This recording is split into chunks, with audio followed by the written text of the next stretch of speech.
nibyo abantu bazaba mu kanya gato nko guhumbya, telefone zizacicikana ngo runaka arapfuye, bamwe bati yitabye Imana, ngo aratashye, abandi ngo ashizemo umwuka. Ku mbuga nkoranyambaga amafoto yawe y'ibihe bitandukanye azaherekanwa aherekejwe n'amagambo y'agahinda.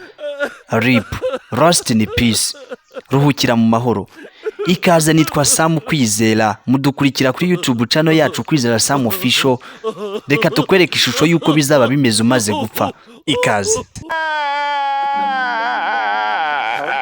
RIP, Rest in Peace, ruhukira mu mahoro. Birashoboka ko bizaba ari mu gitondo cya kare, ku gasusuruko se, ku manywa y'ihangu, nimugoroba izuba rirenze, nijoro igicuku kinishye, cyangwa se inkoko zizaba zitangiye kubika.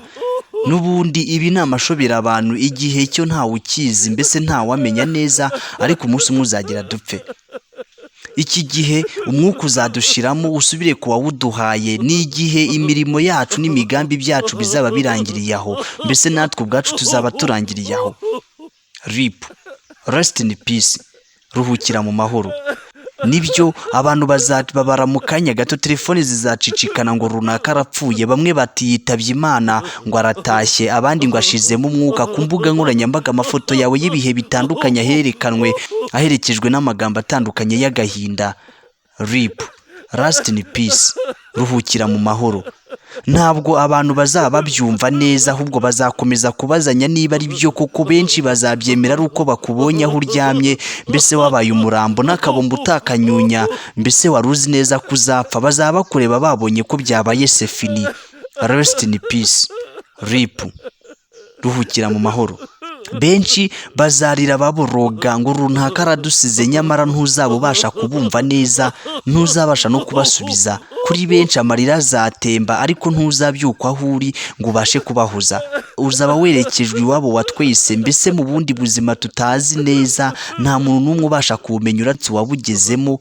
Ako kanya uzaba usezeye ku isi, icyubahiro cyose wari ufite n'amafaranga yose wari utunze, nabyo ntacyo bizaba bikikumariye ako kanya. Ahubwo abantu bo bazaguherekeza bwa nyuma bakuririmbira. Hari n'abazavuga amagambo menshi n'amasengesho ngo baragusabira, ndetse bazanacuranga, ariko ntacyo bizakumarira. Mbese wari uzi neza ko uyu munsi uzagera.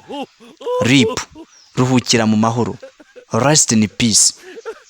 Nyuma yo kugushyingura, bamwe bazahita bakwibagirwa ako kanya nk'ako guhumbya, nk'aho utigeze kubaho, cyangwa se nk'aho utigeze guturana nabo.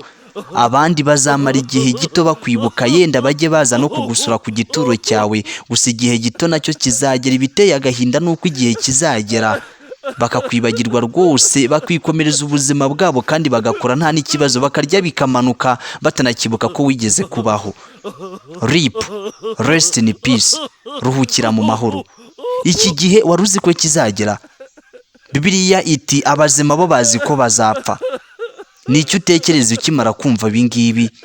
Ugomba gufata umwanzuro mu buzima bwawe, ugakora ibyo ukwiye gukora, ufitiye uburenganzira n'ububasha, ariko kandi bidahutaza ubuzima n'uburenganzira bw'undi muntu wese, kuko n'ubundi igihe kizagera upfe kandi bubasige. Warubizi? Ikaze.